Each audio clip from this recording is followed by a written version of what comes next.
Mini Radio. You know nothing, Jon Snow. Lannister always pays his debts.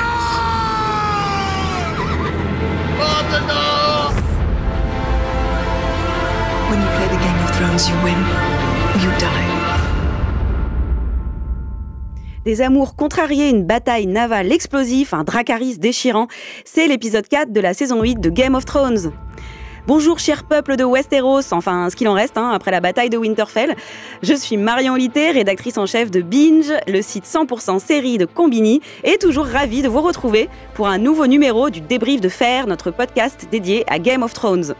Chaque semaine, on revient à chaud sur l'épisode de la saison 8 qui vient d'être diffusé, puis on explore un grand thème qui a marqué la série, avant de passer aux théories autour de la mythologie de Game of Thrones et enfin au pronostic du Trône de Fer. Et pour débriefer, l'épisode 4 de la saison 8, intitulé The Last of the Starks, donc le dernier des Stark, est diffusé donc toujours sur HBO le dimanche et en simultané sur OCS en France. J'ai le plaisir de recevoir l'humoriste Fadili Camara. Salut Fadili. Salut. Comment ça va? Ça va. Alors, est-ce que tu peux nous raconter un peu ton rapport avec Game of Thrones? Est-ce que tu es une fan de la première heure ou est-ce que c'est arrivé plus tard? Non, moi je suis une fan de la première heure. Ça veut dire que j'en rêve la nuit. Oui, d'accord. J'exagère, mais oui, je suis une fan de la première heure. Moi j'ai découvert Game of Thrones à partir de la saison 2. Par hasard en plus, et depuis, voilà, je suis une vraie fan de Game of Thrones. Okay. Voilà pourquoi d'ailleurs je suis là. Ça c'est vrai. Et à mes côtés également, Gwendal Fossois, journaliste et auteur du livre La mythologie selon Game of Thrones. Hello Gwendal. Salut. Quel est ton premier sentiment sur cet épisode? Super épisode. Ce qui était génial, c'est au lieu de résoudre tous les problèmes, la mort des marcheurs blancs, ça en a révélé d'autres. Ouais. Et c'est ça qui est absolument génial. Ouais, on n'a pas fini en fait. Ouais, c'était pas. Ouais. Il y a d'autres batailles que celle contre l'armée des morts. Évidemment, toujours à mes côtés, Maître Adrien Delage, journaliste à Binge, inimitable spécialiste des théories autour de Game of Thrones. Comment ça va, Adrien? Ça va très bien. Ça a l'air. Un petit teasing sur cet épisode. Un truc qui t'a marqué? Un truc qui m'a marqué, non. Sinon, je pensais plutôt aux théories. Parce que là, on en a fait pas mal qui étaient plutôt morbides. Mais bon, avec la mort des marchands blancs, on va essayer de passer sur quelque chose d'un peu plus solaire, je dirais, pour ce podcast. Très bien. Allez, il est temps de se lancer dans ce débrief de l'épisode 4. Et on commence par la suite logique de la bataille de Winterfell, durant laquelle donc, le Nord, allié à Daenerys, a triomphé de l'armée du Roi de la Nuit.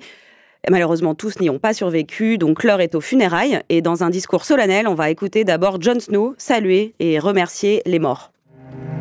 We're here to say goodbye to our brothers and sisters, to our fathers and mothers, to our friends, our fellow men and women who set aside their differences to fight together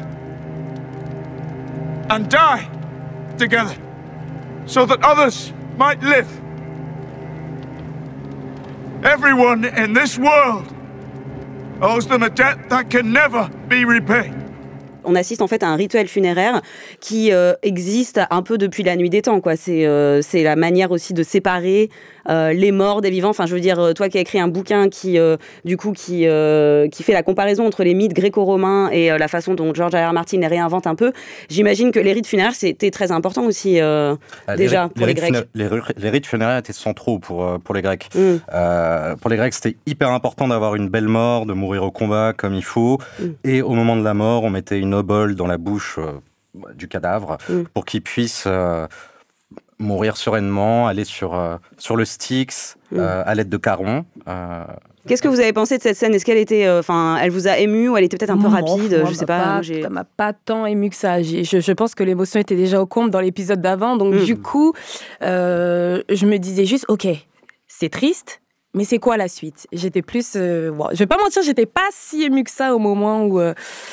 au moment du rite funéraire, puisque c'est plus la mort des personnages en elle-même qui m'a émue. Mais sinon, le rite funéraire, je me suis dit, voilà, quoi. C'est ce que j'allais dire. Moi, ça m'a beaucoup touché, justement, de voir Jorah, notamment, parce que c'est un personnage auquel je tenais beaucoup, de voir Théon, comme ça, mort. Et c'est bien de leur donner un dernier au revoir. Même Ed, le dernier Lord Commander, quand même... L'histoire de Game of Thrones était là, son cadavre, donc moment assez touchant pour moi, je trouvais. Ouais. On a encore la présence du feu, mais cette fois-ci de manière un peu différente que dans l'épisode précédent, où on le voyait à travers Mélisandre. Là, qu'est-ce qui représente en fait ce feu? Parce que c'est comme ça, il brûle un peu tous les corps. Hein. Ouais, complètement. Ouais. Ouais, il y a une transformation du symbole. Dans l'épisode précédent, on était vraiment dans le feu qui attaque, le combat, le feu du dragon. Et là, on est dans le feu qui est vraiment le symbole de la purification des morts. Magie, science, religion, je trouve, semblent un peu entremêlés dans Game of Thrones, et on le voit un peu dans cet épisode aussi. Je pense notamment à cette courte scène où Ser Davos, il explique à Tyrion que lui, il est perplexe, genre un peu déçu, parce que le dieu que servait Mélisandre, qui donc était une sorcière, ne semble pas trop donner de signe de vie ou dire ok, c'est bien, bravo. Enfin, il attendait un signe, quoi. Qu'est-ce que vous pensez comme ça de la manière dont tout ça est entremêlé? Est-ce qu'il y a un des piliers, magie, science, religion, qui ressort plus qu'un autre? D'un côté, pour moi, la religion, elle est à la base de la mythologie de Game of Thrones, c'est-à-dire que quand les premiers hommes sont arrivés à Westeros, ils ont même massacré les enfants de la forêt qui célébraient les anciens dieux, et notamment à travers les barals, qui sont les arbres sacrés, et c'est le fameux arbre qu'on voit dans le jardin de Winterfell, et c'est aussi par là qu'ils ont symboliquement donné naissance au roi de la nuit, et symboliquement, c'est aussi là où il est mort. Donc pour moi, à la base, l'origine de la mythologie de Goth, elle est basée sur une guerre des religions, en fait. Mais la religion, en fait, est-ce que c'est pas juste un mot pour dire que c'est le récit que se racontent les hommes entre eux? C'est un peu une forme de... C'est comme ça que naissent les grandes histoires, quoi, avec cette espèce toujours de dualité, le bien, le mal... Et finalement, on en fait une histoire qu'on raconte et on appelle ça une religion. Ouais, c'est ça. Ouais. Et puis on parle beaucoup de religion, mais c'est vrai qu'à chaque fois, on se dit montrez-nous, les gars. J'ai plus l'impression, je vois plus de magie, moi, dans tout ça. Comme avec la résurrection de Jon Snow, ou la fois où Renly Baratheon a été tué par une espèce de spectre qui a été enfanté par Mélisandre. Je vois plus de la magie, tout ça, dedans, que de la religion. Je pense qu'il y a de la magie, c'est le noyau, et la religion, c'est ce qu'ils mettent autour. Ils disent, oui, non, mais c'est pas vraiment de la magie, c'est les dieux qui font ça, alors que pas du tout. Je pense que la force de George R. R. Martin, c'est de jamais vouloir complètement expliquer. La magie et la religion, elles sont intrinsèquement liées. On peut y voir de la science aussi, effectivement, mais c'est vraiment toute la force de la série, de la saga, c'est d'entremêler les deux sans donner de réelles explications à chaque fois, parce qu'au final, Mélisandre, qui est une sorcière qui met le feu partout, comme ça, de manière extraordinaire, qui a une présence durant la bataille de Winterfell, comme si elle était le Messie. La magie semble présente, et pour l'expliquer, on a la religion par-dessus un peu. Ouais, quoi. c'est ça. Et c'est vrai que la science se mélange des fois avec la magie. On le voit bien. Moi, le meilleur exemple que j'ai de ça, c'est de la science qui se mélange avec la magie, c'est le maître Qyburn, qui accompagne Cersei, et qui a quand même réussi à faire un monstre de Frankenstein avec la montagne. Ouais. Oui. C'est ça. On va bientôt le revoir, lui, d'ailleurs. Est-ce qu'on a envie de le revoir? Franchement. Il fait flipper. Non, on l'aime bien. Ouais. Alors, on salue les morts, mais on boit aussi beaucoup pour fêter cette grande victoire, celle du bien contre le mal. Oui, parce que après s'être battu comme ça, on a bien le droit de boire, de rire et d'aimer. Comme le dit à un moment donné le limier à Gendry. Il a été fait Lord Baratheon of Storm's End par Daenerys. Et on va l'écouter. Donc là, il est tout foufou, il est tout très heureux. Il va demander Arya en mariage. Et voici la réponse d'Arya. Be my wife. Be the lady of Storm's End.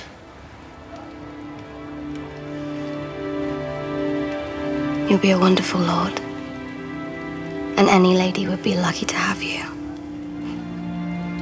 But I'm not a lady. I never have been. That's not me. Alors évidemment, cette scène fait écho à la jeune Arya dans la saison 1 de Game of Thrones, qui déjà à 9 ans disait à son père « Je ne suis pas une lady », quand il lui disait « Tu seras un jour Lady of Winterfell ». Donc Arya, qu'est-ce qu'on dit? Elle est toujours fidèle à elle-même, en fait, dans cet épisode. Ouais, toujours fidèle à elle-même, espérer, ça m'a fait mal au cœur. Je pensais qu'ils allaient trouver... Mais je pensais qu'ils allaient... Voilà, je sais pas qu'elle allait lui dire « Écoute, je peux pas être la lady, mais oui, peut-être qu'on peut être ensemble, mais une lady, c'est mort. » Enfin, je sais pas... j'ai trouvé ça tellement triste. En plus, il est beau, Gendry, franchement. C'est son personnage aussi. Je pense que c'est vraiment un personnage indépendant. Et oui, c'est clair. On le voit surtout puisqu'elle repart après avec... Je sais pas, je dois dire maintenant, mais elle part dans tous les cas après avec le limier. Ouais. Avec le limier. Donc c'est que vraiment...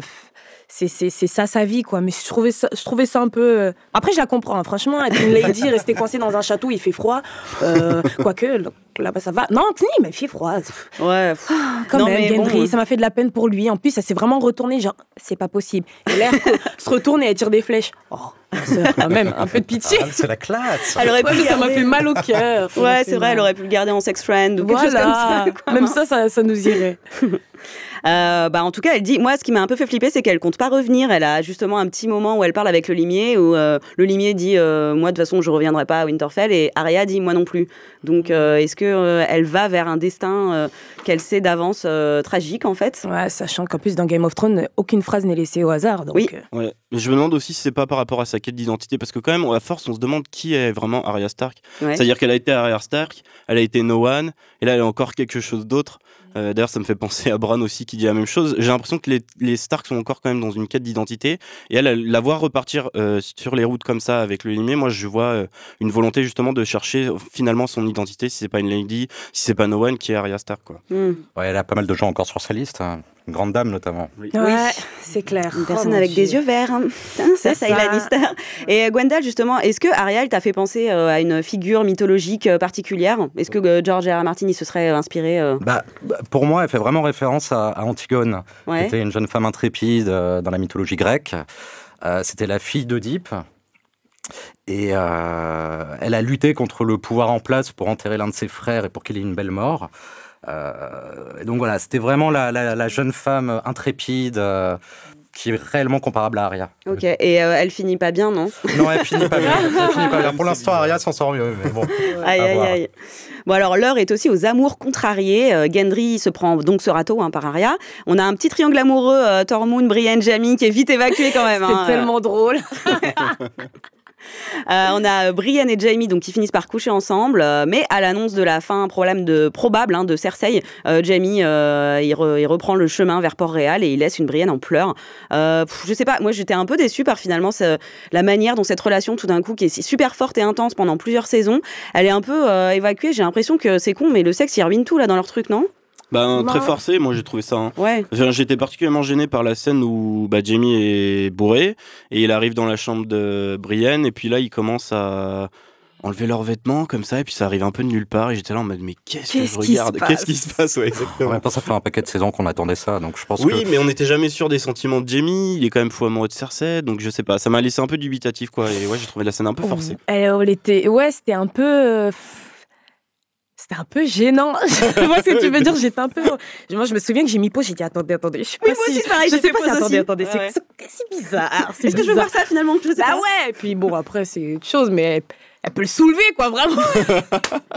D'ailleurs, ils font une ellipse. On voit pas vraiment comme dans... Il y a plein d'autres scènes de sexe dans Game of Thrones. Là, on les voit juste se choper la bouche, en gros, s'embrasser. Et puis, coup d'après, ils sont sur un lit. Là, ils n'ont pas tenté de faire une scène de sexe un peu... Ça aurait été...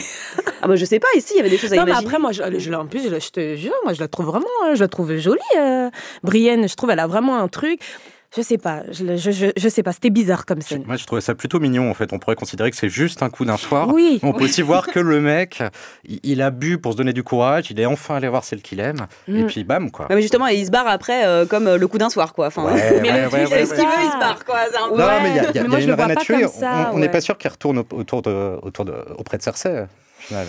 Ouais, il sent qu'elle est menacée. Il décide de repartir juste après c'est peut-être pour lui couper la tête. Ah, peut-être, on sait pas, mais bon. C'est Cersei. Je pense pas qu'il ait pris Brienne pour un coup d'un soir, mais je pense que vraiment, c'est que on lui a parlé de Cersei et là, il s'est dit non, c'est elle que j'aime malgré tout.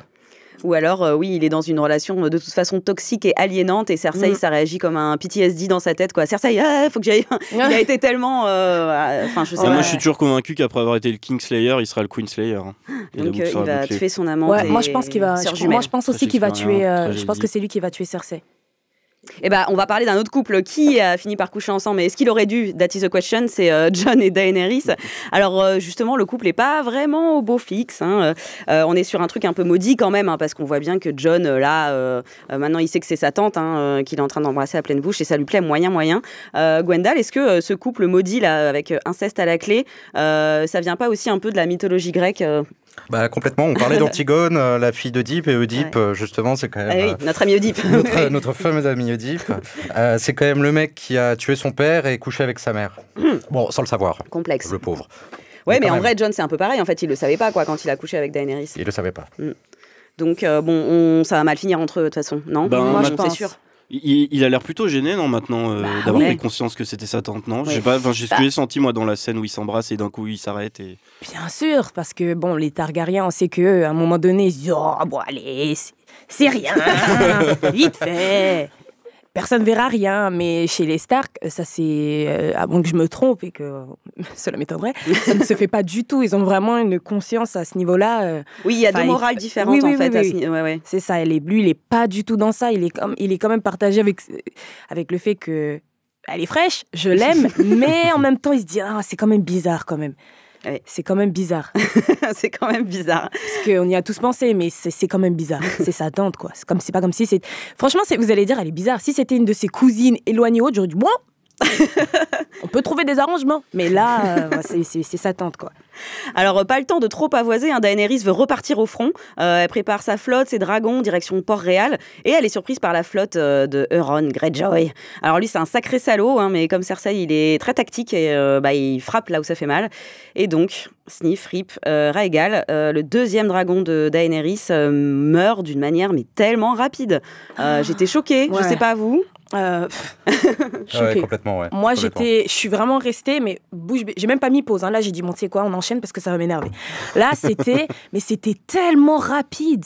Moi, je me suis dit, il va s'écrouler. Et puis, non, non, là, je vous laisse parler, les gars. Vraiment, je suis sous l'émotion, là. Franchement, j'ai pas compris. Moi, j'ai pas compris. Non, mais c'est dommage parce que ces petits dragons, ils sont quand même adorables depuis qu'on les a vus à la fin de la saison 1. On a tous envie d'avoir un dragon. Mais c'est comme les petits chatons, du coup, on est super, c'est horrible, quoi. Tuer un chaton sous nos yeux, c'est exactement ça. Oui. C'est exactement ça. On les trouve mignons alors que c'est des dragons immenses. Ça fait grandir, les Mais oui, mais quand elle le caresse, c'est tellement adorable. Bah ouais. Et d'ailleurs, ça représente quoi, le dragon dans la mythologie, dans les légendes ? Est-ce que c'est une créature forcément maléfique ou pas, en fait ? Non, c'est pas nécessairement maléfique, mais en Asie, on avait des dragons positifs, on va dire. Dans les mythologies européennes, on est vraiment sur le dragon est lié aux forces du mal, comme Fafnir dans les mythologies nordiques. Je ne sais pas si ça vous parle. Non. Je fais un peu vite, mais c'est un homme qui s'est transformé en dragon pour s'accaparer un trésor maudit dans lequel il y avait un anneau, notamment. Un anneau maudit. Je sais pas si ça vous dit. Ça me rappelle le Seigneur des Anneaux. Évidemment. Il a été tué par Siegfried, le héros Siegfried. Smaug. Siegfried, non. Siegfried ? Non, ça me Donc dit c'est un héros nordique. Un héros nordique, ouais, complètement, D'accord. qui s'est plongé dans son sang et qui est devenu immortel. Il y a plusieurs versions. Ok, d'accord. Et là, du coup, les dragons, alors si on prend les dragons de Daenerys, on n'a pas l'impression que, par exemple, ils vont avoir une façon de réfléchir par eux-mêmes. Tout ce qu'ils font, c'est suivre un peu leur maîtresse, non ? Drogon a une certaine indépendance. Daenerys a mis du temps quand même à l'éduquer et il est venu la sauver plusieurs fois. Alors certes, il y avait sûrement une connexion qui nous dépasse, mais j'ai quand même le sentiment qu'ils sont un peu indépendants dans leur manière de réfléchir. Donc du coup, ils sont ni positifs ni négatifs, en fait, les dragons dans Game of Thrones. Moi, je les trouve pas négatifs. Non, ouais. Moi, je trouve qu'ils sont juste là, ils font ce qu'ils doivent, ils font ce qu'ils ont à faire et puis voilà. Franchement, on est avec notre mère, c'est l'équipe, on y va. On ils fait sont un le peu nettoyage. comparables aux loups Voilà. des Stark pour le coup. Ouais, voilà, c'est exactement. On n'a pas parlé des loups encore, mais c'est oui, exactement ça. Ouais. Bon, moi je me suis posé cette question, je sais pas si vous aussi, mais je me suis dit, ok, Daenerys, il lui reste un seul dragon là. Qu'est-ce qui se passe si jamais il meurt ? Est-ce que, parce qu'on l'oublie, mais Daenerys, elle existait avant, c'est elle qui a créé les dragons, c'est pas les dragons qui existaient tout seuls comme des grands. Donc est-ce qu'elle pourrait redonner naissance en fait à des dragons ? Eh ben, en fait, il y a il y a bien une théorie là-dessus, celle du Azor Ahai, celle qu'on cite depuis un moment d'ailleurs dans le podcast, qui fait que si Daenerys était la princesse qui fut promise, donc le Azor Ahai, elle pourrait ressusciter au milieu du sel et de la fumée. Donc ça, c'est intéressant. Le sel et la fumée, on le trouve sur Père Dragon, qui est l'île volcanique, justement où les quartiers de Daenerys. Exactement. Ouais. Et là, elle pourra réveiller les dragons des pierres. Et on sait déjà que Daenerys, elle a déjà ramené des dragons fossilisés. Donc, possiblement, si c'est elle le Azor Ahai, du coup, il y a des chances qu'elle puisse réanimer des dragons. Encore une fois. Parce qu'il y a une... Je sais pas si vous avez vu la bande-annonce. du prochain épisode. Oh, si on l'a vu. Je pense pas qu'il va y avoir un nouveau dragon comme ça, mais je pense qu'il y a eu un truc bizarre parce qu'il y a eu Euron Greyjoy qui regarde dans le ciel comme s'il y a un truc qui le choquait.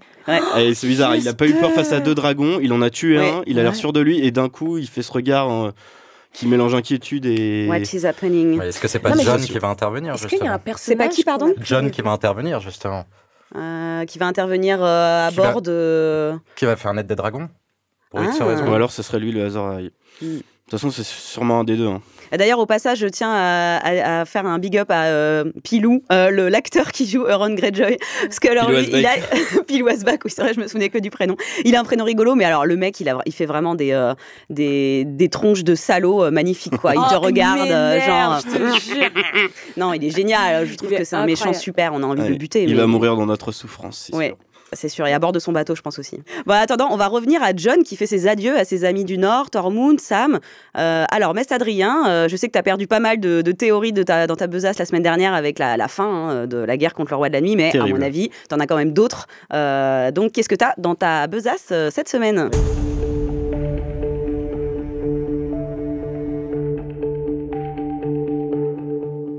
Aujourd'hui, j'avais envie de vous parler de Sam, et qui est pour moi le meilleur d'entre tous. À mon avis, on va pas le revoir souvent d'ici la fin de la série. Je sais pas ce que vous en pensez déjà. Déjà, il sert plus à rien, le pauvre. On l'adorait, et là, même il va peut-être servir à quelque chose justement. Et je vais vous en parler. Parce que pour moi, sa scène avec Jon, ça ressemblait vraiment à des adieux. Tout ce côté t'es mon meilleur ami, toi aussi, etc. Et à mon avis, il va partir vivre une vie paisible avec Gilly et leur enfant, parce qu'il faut pas oublier quand même qu'on a appris que Gilly était enceinte de Sam. Et il va reprendre peut-être sa vie de maître dans un but bien précis, ça serait justement de raconter l'histoire du trône de fer. Du coup, la théorie, ça serait que Sam est en fait le narrateur de Game of Thrones.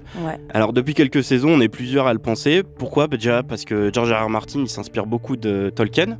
Et dans Tolkien, notamment dans Le Seigneur des Anneaux, on retrouve des personnages narrateurs, comme Frodon et Bilbon, qui écrivent leur propre aventure à la fin des romans. Et des films aussi d'ailleurs. Et dans Game of Thrones, le meilleur candidat pour faire ça, c'est Sam, évidemment, parce que c'est un personnage sage et en plus c'est un maître en herbe.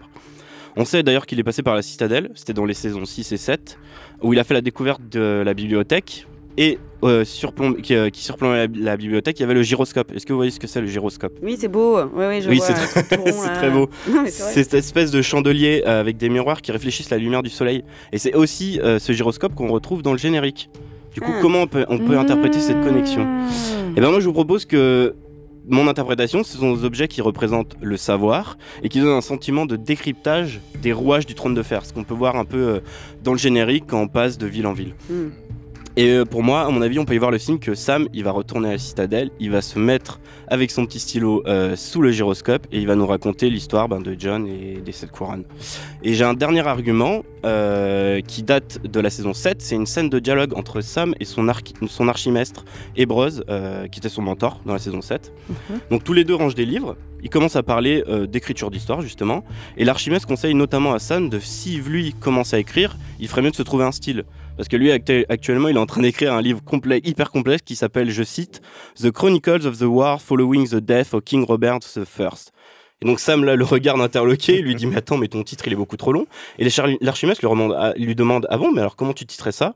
Et Sam répond alors par quelque chose de plus poétique. Et je sais pas vous si vous avez pensé ça, mais dans mon esprit, ça m'a fait tout de suite penser à A Song of Ice and Fire, qui est le titre de la saga de George R.R. Martin. Et dernière petite note, c'est que Martin dit souvent en convention que Sam est le personnage qu'il préfère et celui auquel il s'identifie le plus. Il le décrit notamment comme un gros mec qui aime lire des livres et déteste monter les marches. Merci beaucoup Adrien pour cet éclairage.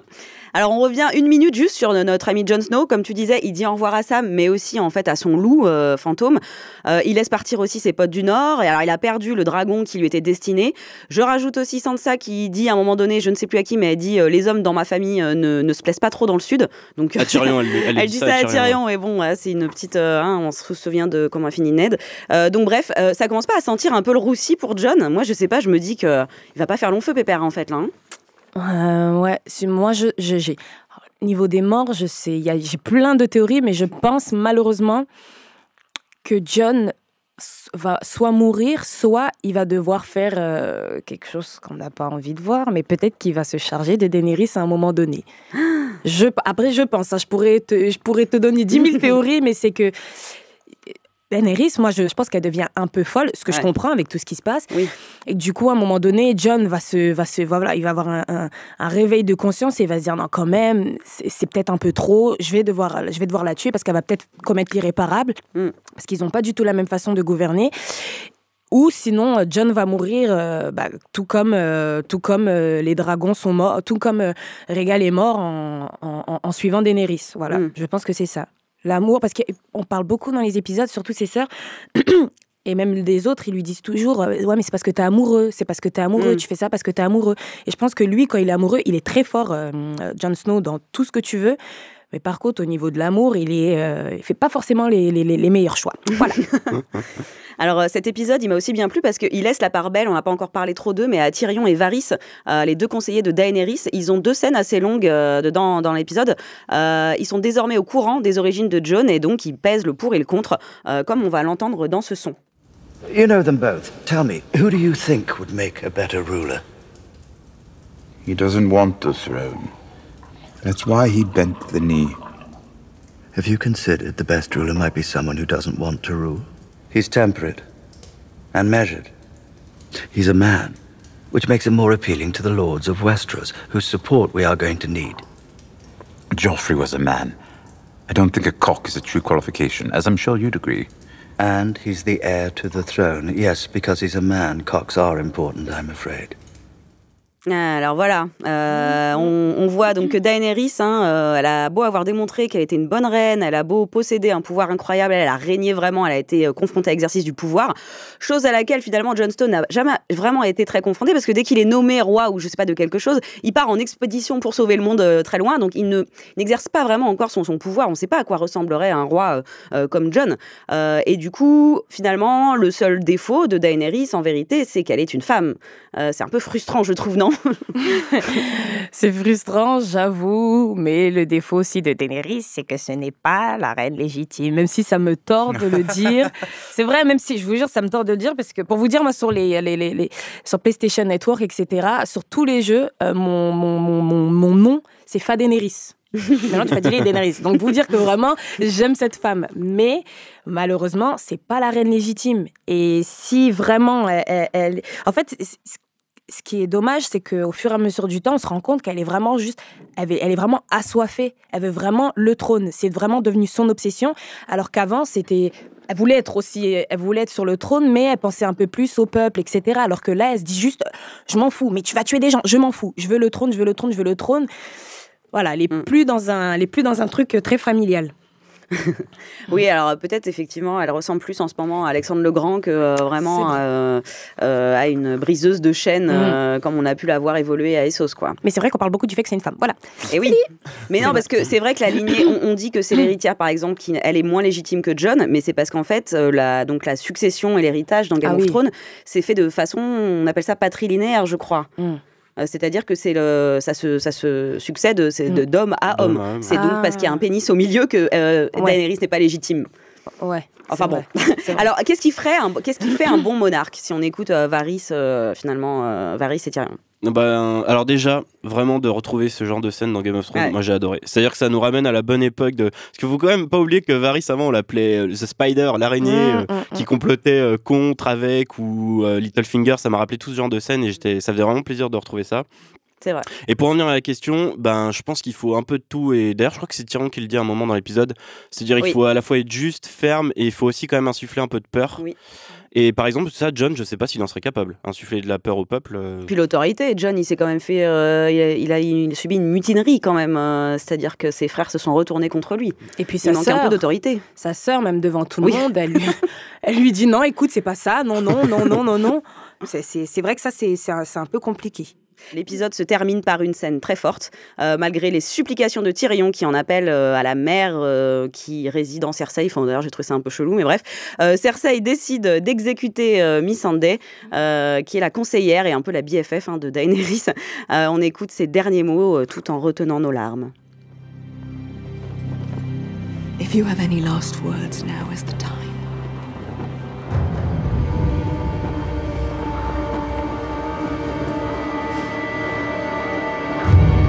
Dracarys!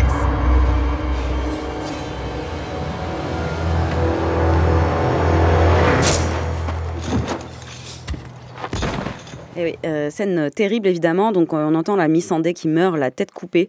Déjà, je sais pas, est-ce que vous y attendiez? Est-ce que... Oh non, pas du tout, j'avais plutôt parié sur Vergris depuis le début de la saison, donc voir Missandei mourir, c'était un peu surprenant, un peu dur à voir, ouais. Cette mort, elle est assez exceptionnelle, parce que Missandei, elle incarne plein de choses, elle incarne la sagesse de Daenerys, elle incarne sa cour, elle incarne la libération des esclaves, c'est énormément de choses.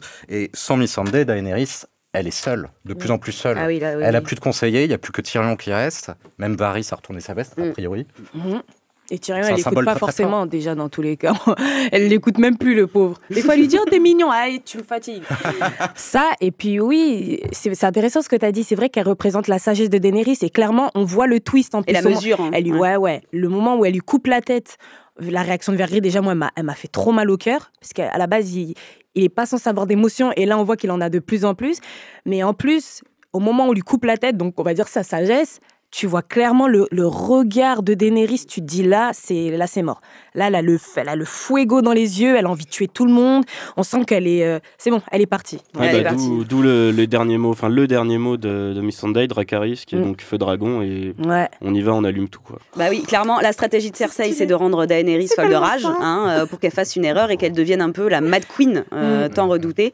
Mais du coup, en fait, je me demande, on l'attend tous et en même temps, ce serait pas un peu prévisible le côté, en fait, son destin, c'est d'être comme son père, la Mad Queen, donc elle n'a pas de libre arbitre, donc elle ne peut pas le choisir, son destin. Enfin, c'est un peu...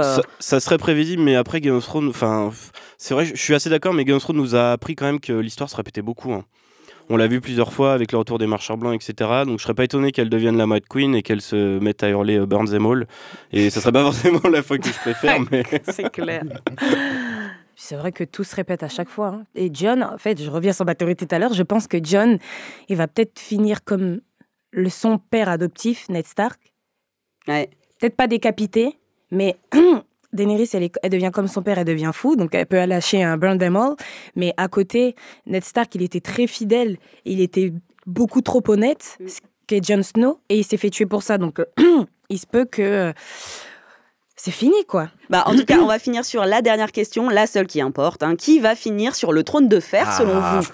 Alors, compliqué. Gwendal, est-ce que tu as un chouchou, une chouchoute Non, mais ça peut être aussi qui est-ce qu'on veut voir finir sur le trône de fer et pas forcément... Moi, j'adore Cersei, donc... mais je pense qu'elle ne finira pas sur le trône de fer. Pourquoi tu adores Cersei? Parce qu'elle elle a un machiavélisme extraordinaire. Elle est formidable. Quand elle a fait exploser le grand sceptre, c'était splendide. Splendide. Avec son petit vin. Mais oui, c'est génial. Avec son petit verre de vin. Non, mais vraiment, c'est vrai que c'était fort. Hein, franchement. Mais encore une fois, je pense qu'on l'avait dit dans des anciens podcasts. Je pense qu'il n'y aura personne en fait sur le trône de fer. Je pense que là, on essaye de monter tout le monde pour faire croire que quelqu'un peut en ressortir. Ça m'étonnerait que Daenerys y soit. Je pense pas que Jon se retrouvera sur le trône aussi. Ça m'étonnerait beaucoup. J'imagine plutôt une fin, on va dire, une ouverture démocratique, avec une élection par le peuple éventuellement. Enfin, à voir. Mais le trône détruit, quelque chose comme ça. Okay. Et toi, Adrien? D'habitude, je suis toujours partisan du mal, on va tout, le trône de fer va être détruit et c'est la fin. Mais en fait, pendant cet épisode, j'ai été en stress tout le long parce que j'ai cru que Tyrion allait y passer. C'est vraiment, genre, à chaque fois, il le mettait dans une situation dangereuse. Du coup, pour cette fois-là, j'ai envie de dire, allez, pourquoi pas Tyrion. Allez, allons-y. Moi, j'aimerais beaucoup voir Arya sur le trône. Ce qui à mon avis, je vois pas comment ça pourrait se faire, mais je vois pas trop, sauf si tout le monde meurt et qu'on se dit à un moment donné, qui celle qui a tué tout le monde, qui a tué les marcheurs blancs, donc peut-être Arya. Mais je pense que Tyrion peut y être. Pourquoi? Daenerys, il me semble que sa mère, elle est morte en la mettant au monde. C'est la mère de Tyrion, en tout cas, qui est morte en le mettant au monde. La mère de Tyrion aussi. Et la mère de Jon Snow. Donc, est-ce qu'à un moment donné, il n'y a pas un lien? Sachant que Jon Snow, on s'y attendait pas, mais il arrive à monter sur les dragons. Et Tyrion, c'est le seul qui a pu s'approcher des dragons, enlever les chaînes, et même à un moment se poser à côté d'eux. Donc, je me dis... Donc, Tyrion sera un Targaryen. Moi, je pense qu'il y a un truc comme ça. Il y a encore un petit truc derrière les fagots. Et c'est bizarre, même que, quand bien même c'est un nain, que Tywin, qui est le père de Tyrion, le déteste autant. Jusqu'à la fin, même, il lui tire une flèche, il lui dit « Tu n'es pas mon fils ». Donc, est-ce que la mère de Tyrion à un moment donné, enfin la femme de Tywin, elle a pas trompé Tywin avec un Targaryen et lui s'en est rendu compte, il l'a tué parce qu'on n'a pas vu le corps.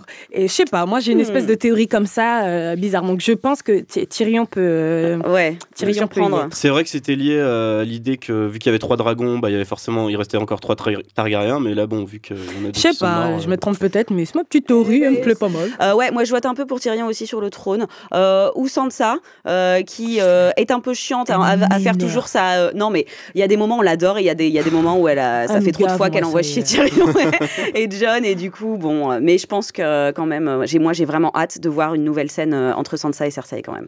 Et j'espère qu'elle aura lieu. Qu'on verra un dernier face-à-face entre les deux. Meilleure celle-là, de toute façon. Bon, en tout cas, il est déjà l'heure de refermer ce nouveau numéro du débrief de fer. Donc, un grand merci à l'humoriste Fadili Camara d'avoir fait le déplacement. Où est-ce qu'on peut aller te voir? Est-ce que tu te produis quelque part à Paris? Oui, je me produis le 29 juin à La Cigale pour 2 représentations. Donc voilà. Et très bien. Les gars. Rendez-vous est pris. Je remercie aussi chaleureusement Gwendal Fossois, l'auteur du livre La mythologie selon Game of Thrones. Merci beaucoup. Merci. Et Maître Delage, c'est toujours un plaisir de vous avoir à mes côtés, enfin de t'avoir à mes côtés. Enfin, j'aime bien vous voyez, ça fait joli. Mais oui, une petite phrase pour la fin, je dirais Dracarys. Voilà. Bon, voilà, Dracarys, on peut lire ta prose sur le site de Binge. Et cet épisode, moi je rappelle, est disponible sur toutes les plateformes audio des internets, donc Deezer, iTunes, Spotify, YouTube. Nous, on se donne rendez-vous la semaine prochaine pour décrypter déjà l'avant-dernier épisode de la saison 8 de Game of Thrones. Adrien, tu disais Dracarys, et je te réponds Valar Morghulis. Comedy Radio.